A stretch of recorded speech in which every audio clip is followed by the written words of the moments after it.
စတုတ်ထသမီးရေပူပူနွေးနွေးတုံးတောက်လိုက်ဒါအိမ်ကမွေးထားတဲ့ကျမကြီးနဲ့ချက်ထားတဲ့ဟင်းကြီးကျေးဇူးတင်ပါတယ်အမေကျမကိုကန်ဆိုးမလို့ပဲပြောခဲ့ကြတယ်ဒါပေမဲ့လျံမိသားစုကတော့ကျမကိုမိသားစုဝင်တယောက်လိုသဘောထားတယ်နောက်ဆိုဒီအိမ်မှာဘသူမှနင့်ကိုမနှိပ်စက်တော့ဘူးဟုတ်တယ်ကလေးကောင်းလေးဒီဟင်းကြီးတောက်ပြီးရင်အမေဝိုင်ရီနဲ့တွားတွေ့ပေးမယ်သူကစာအုပ်ထဲကနှစ်သားတယောက်ထွက်လာသလိုပဲဒီလောက်တောင်ချုံမောတဲ့သူဘလို့ရှိနိုင်ရတာလ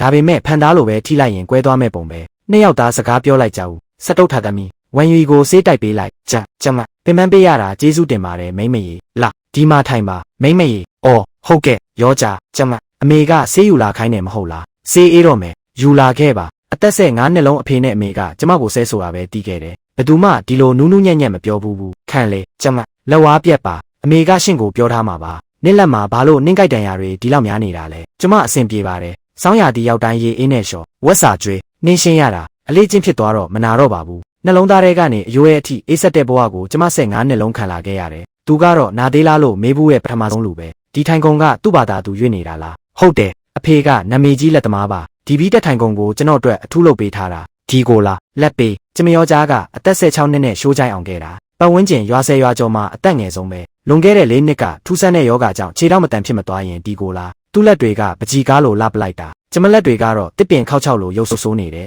အေးလေးနဲ့မနာတော့ဘူးဒီဆေးကတကယ်ကောင်းတယ်ဒါပေမဲ့တေချာမှတ်ထားနော်ဒီနေ့တဝက်လောက်မျက်နှာနဲ့လက်ကိုရေမထိစေနဲ့ကျမပဲသွားသိမ်းလိုက်ပါမယ်ရောကြမြန်ဆေးတောက်လိုက်အေးသွားရင်အရန်ခါတယ်ဟာတတိပေးလို့ကျေးဇူးတင်ပါတယ်မိမ့်မရေမလိုပါဘူးကျမကိုဆေးလိမ့်ပေးနေလို့ဆေးတောက်နောက်ကျသွားတာပဲဒါတောင်ကျမကိုကျေးဇူးတင်နေသေးတယ်လျံမိသားစုကတကယ်ထူးဆန်းတာပဲစတုတ်ထသမီးဘလို့သားဝံရီကိုဘလို့မြင်လဲအရန်ကောင်းပါတယ်ရောကြားကကြောက်စိမ့်လို့ချောမောတယ်ထင်းရှူးပင်လို့တည်ငြိမ်တဲ့အမူအရာရှိတယ်ချောမောပြီးယဉ်ကျေးတယ်ကလေးကောင်းလေးနတ်မျောစရာကတော့သူ့ခြေတော့ပဲနောက်ဆိုဘလို့ဖြစ်မလဲမသိသေးဘူးသူ့ကိုတေချာဂယူးဆိုင်ပေးရတော့မယ်ကျက်နဲ့လက်ထက်ရင်ကျက်နောက်လိုက်ရတယ်လို့ပဲကျမကလျံအိမ်ရဲ့ချွေးမဖြစ်ပြီးသားဆိုတော့ရောကြားနဲ့အတူအခက်ခဲအတူတူဖြစ်တမ်းမှာပါစကားပြောတာလဲစဉ်းစားပြီးပြောတတ်တာပဲစာဖတ်ဖူးတဲ့ပုံပဲငယ်တုန်းကစာတင်ကြောင်းပြတင်းပေါက်ပြင်မှာပုံပြီးစာလုံးကြီးတချို့ကိုခိုးတင်ပူးပါတယ်မိန်းကလေးတွေစာတက်တာကကောင်းပါတယ်နောက်လဲတင်ချင်းရင်ဝမ်ယူကိုတင်ပေးခိုင်းလိုက်ကျမမေကမိန်းကလေးဆိုစာမတက်တာကအကောင်းဆုံးလို့ပြောတယ်ဘယ်တော့မှစာမတင်ခိုင်းခဲ့ဘူးလျံမိသားစုကတော့တကယ်မတူဘူးသွားစို့မောင်လာပြီ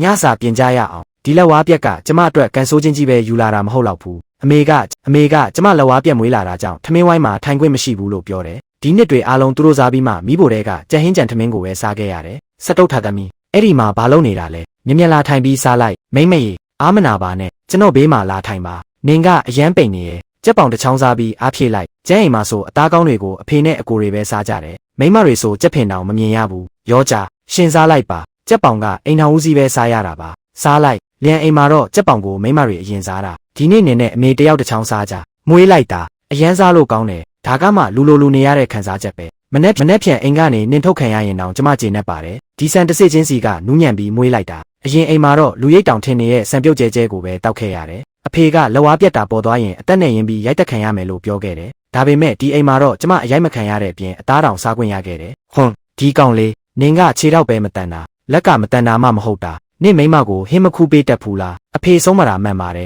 ဒါကျွန်တော်ရဲ့ပေါ်ရောမှုပါဟွန်းကျွန်တော်လဲရောကြားဖြစ်တာပထမဆုံးပါဂယူမဆိုင်မိတာတွေရှိရင်မိမနားလဲကျေးဇူးတင်ပါတယ်ရောကြားသူတို့သားဖောက်ကိုဂယူမဆိုင်နဲ့စတုတ်ထသမီးငါတို့အိမ်မှာစားကျင်တာရှိရင်ကို့ဘာသာကူးစားဝတ်အောင်စားထမင်းဝိုင်းမှာပထမဆုံးအကြိမ်ထိုင်စားရတယ်ဒီလောက်ဗိုက်ပြည့်အောင်လဲပထမဆုံးစားဘူးတယ်ဘသူကကျမကန်ဆိုးရဲ့ပြောလဲမင်းဒီအသားကအရန်စားလို့ကောင်းတယ်ကျမရဲ့ကံကြမ္မာကတကယ်ကောင်းလာပြီထင်တယ်ခလေးငါတို့အိမ်ကမချမ်းသာတော့နေ့အတွက်စီကားမင်္ဂလာပွဲမလုပ်ပေးနိုင်ခဲ့ဘူးဒီဝက်တစ်ကဝမ်ယူရဲ့အမထားခဲ့တဲ့အဝတ်ပါမြန်လဲလိုက်မနစ်သက်ဖူးလို့တော့မပြောနဲ့မင်းဒါကကျမတစ်သက်လုံးဝတ်ဖူးသမျှထဲမှာအကောင်းဆုံးဝတ်ပါမိမ့်မရေခြေပွားမှာရုတ်တရက်နွေးလာတယ်နွေးထွေးတဲ့စွမ်းအားတစ်ခုကတွေးကြောတစ်လျှောက်ပေါ်ကိုစီးဆင်းနေတယ်လို့ပဲနေလက်လွတ်လိုက်တာနဲ့အဲ့ဒီနွေးထွေးမှုကပျောက်သွားတယ်ခြေထောက်နှစ်ဖက်ကတစ်တုံးလိုပြန်ဖြစ်သွားတယ်ရောကြားတက်တာတယ်ဆိုရင်ကောင်းတာပေါ့ကျမထက်နှိပ်ပေးမယ်နောက်ဆိုဒီလိုကိစ္စမျိုးကိုယ်တိုင်ပဲလုပ်ပါမယ်နင့်ကိုမပင်ပန်းစေချင်ဘူးညာလဲနဲ့နေပြီနင်လဲငယ်သေးတယ်ငါလဲခြေထောက်မတန်တော့မင်္ဂလာဦးညကိစ္စကိုနောင်ကြမှာနှစ်ယောက်ကြားတန်ရောစင်ပို့ခိုင်းလာရင်ပဲထားလိုက်ရဟုတ်ကဲ့အမေကပြောဘူးတယ်